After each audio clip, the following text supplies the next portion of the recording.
In my mind, I'm thinking it's a fair game, but it's not. So now that I've explained some of the ways that MrBeast lies to build trust with his audience, I want to go on to explain how he exploits that trust for profit.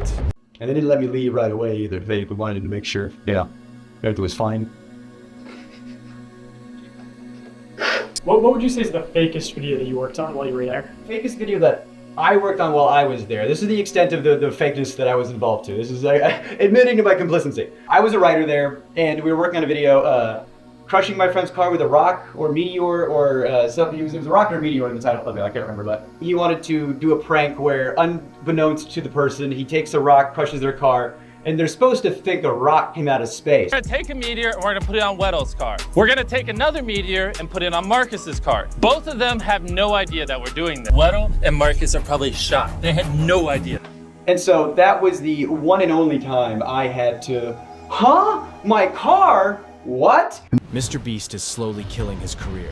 If we look at his recent videos, you will notice that he got a lot of dislikes on his current videos. Now be like shocked, like have your hands over your face, like you're emotional as you can be. So like have your hand reaching for it and then like be like shocked, like you're, yeah.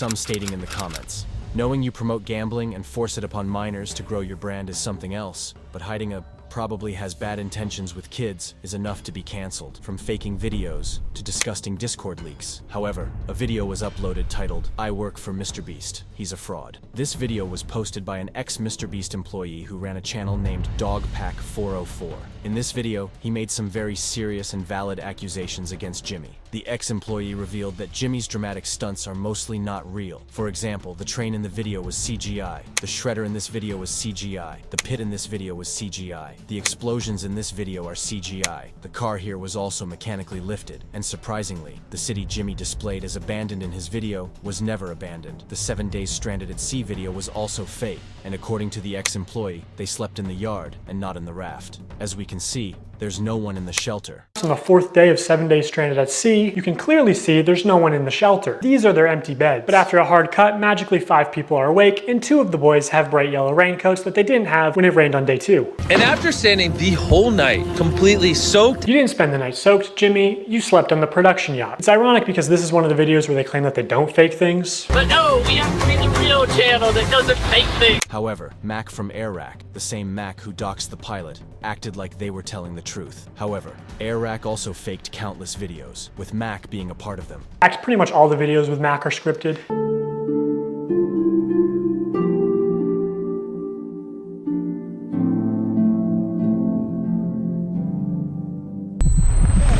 You did it! Yeah! I found public records showing that Mac moved from California to Greenville, North Carolina, where Jimmy is located, back in August 2023, 2 months before he appeared as a contestant. According to a former MrBeast employee, this is around the time when Mac started working full-time on the editing team at MrBeast. Also, he didn't just move into any old house, he moved into a $1 million mansion. But everything was already planned, because apparently Jimmy pretended that Mac was just a normal contestant at first, when it turned out that he was a secret MrBeast employee.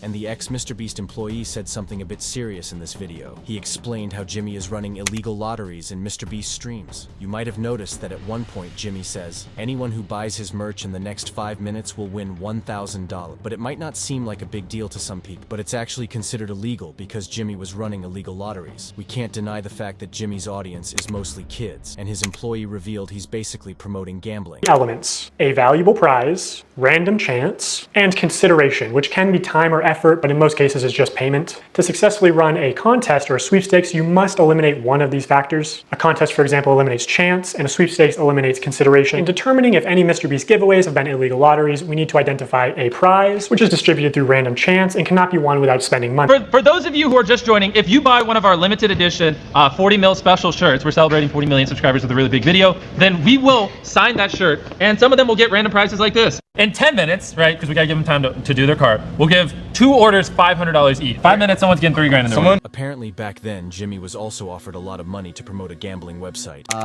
Yeah, tons. Yeah, so a good example.